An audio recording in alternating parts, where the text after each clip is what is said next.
Assalamualaikum warahmatullahi wabarakatuh. Selamat siang pemirsa.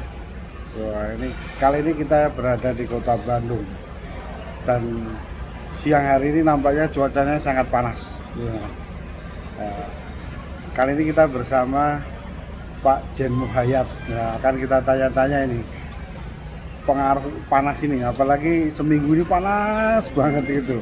Dan beberapa bulan gak hujan ya Pak Ilham ya? Aduh payah ini. Nah ini kita tanya Pak Imo, kita balik kameranya dulu.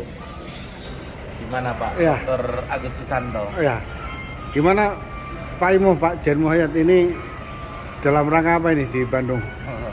Iya Pak, ini sama Pak, tuntutannya kita ya sama bapak-bapak atau semua sahabat Agus Susanto semua. Evaluasi produksi Pak, kenapa tidak tercapai? Oh iya. Jadi, mau mempertanggungjawabkan lah Pak yang kita lakukan selama ini kan seperti itu. Iya, ini berarti nampaknya pengaruh dari kekeringan El Nino ini luar biasa ya Pak Imo? Iya ini Pak Agus Susanto. Pernah kita buat konten di YouTube-nya Pak Agus Susanto tentang kesesuaian lahan untuk tanaman kelapa sawit. Oh iya. Kenapa kelapa sawit nggak dikembangkan di Jawa bagian tengah sampai ke timur kan Yeah. gitu. Dan salah satunya terbukti di periode ini Pak. Oh gitu. Di Pulau Jawa dari mulai Juni, Juli, Agustus, September dan April ya Pak, itu udah mulai kemarau Pak. Nah ternyata itu menyebabkan tentunya dari komponen produktivitas itu ada 3 hal yang mempengaruhi. Pertama adalah populasi tanaman, tandan berpokok per tahun, dan berat jenjang rata-rata. Nah Mas dari Imo. 2 poin itu Pak Agus gitu. Iya, padahal 2-3 tahun sebelum ini hujan terus ya, nggak pernah terjadi. Nah ini sudah terjadi El Nino. Jadi seberapa besar pengaruhnya itu? Iya Pak Agus, dari 2020, 2021, 2022 kita ditenangkan dengan kondisi iklim yang bersahabat dengan kondisi kita. Namun lagi rekaman Nggak apa-apa ya. namun kondisi ini Pak akan terjadi Pak masanya. Ternyata 3-4 tahun sekali akan mengalami hal yang seperti ini, dan yang perlu kita lakukan adalah mitigasi risikonya. Dan kondisi gitu. saat ini Pak, produktivitas tanaman kelapa sawit di jalur selatan ini Pak, selatan maupun di dekat garis-garis yang kemarau, Kalimantan Tengah, Kalimantan Selatan, terus Sumatera, dari Riau sampai ke bawah Pak, sampai ke Lampung, itu semua mempengaruhi produksi. Dan kisaran gap produksi itu Pak, kisaran antara 2 sampai dengan 15-16% Pak terhadap tahun lalu. Berarti penurunan bisa sampai 16% ya? Iya bisa, besar. penurunan bisa 16%, tapi kan itu kan yang mempengaruhi 2 Pak, adalah tandan sama BJR yang jelas Pak. Oh iya. Nah tandan per pokok per tahun bisa berkurang. Kenapa? Sebenarnya kalau tandan di pokoknya itu mungkin jumlahnya masih oke, namun kematangan buah menjadi lebih lama Pak Agus. Oh iya. Nah kemudian yang BJR ini terjadi penurunan drastis berat tandan karena proses pengisian minyak yang berlangsung 2,5 bulan sebelum panen itu terganggu Pak Agus. Terganggu kenapa? Karena airnya yang nggak tersedia. Tentunya itu menjadi menghambat untuk proses kematangan buah, sehingga produktivitas teman-teman semua itu pasti pada turun karena tandannya terpanen juga turun, BJR-nya utama pasti turun. Dan bahkan Pak, pada saat tertentu BJR ini bisa lebih dari 2-3 kilo turunnya terhadap periode pas curah hujannya cukup Pak. 16% itu kalau bayangannya berapa Mas?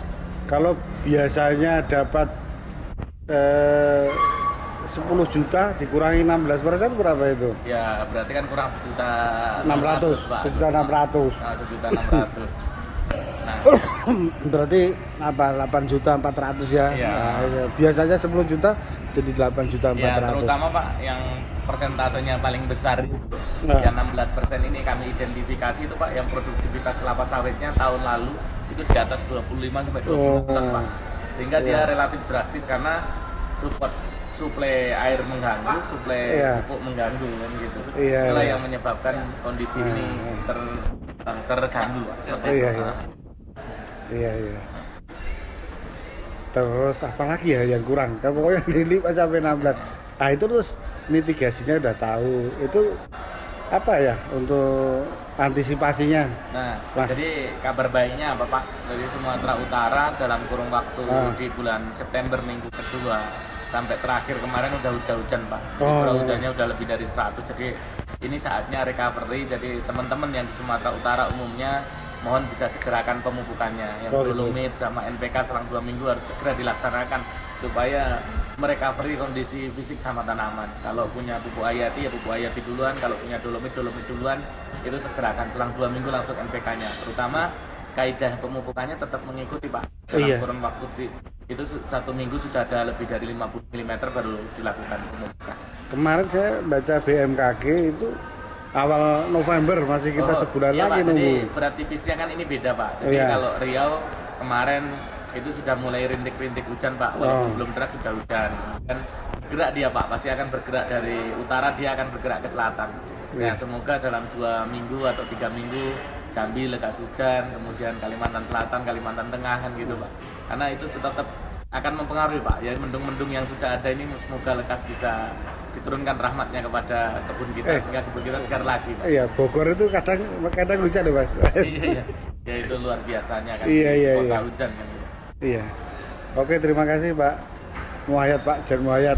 Ya Pak Agus, tetap semangat semua para sahabat Agus Susanto. Ini kondisi sama-sama kita nikmati. Oke, terima kasih. Assalamualaikum warahmatullahi wabarakatuh. Waalaikumsalam warahmatullahi wabarakatuh.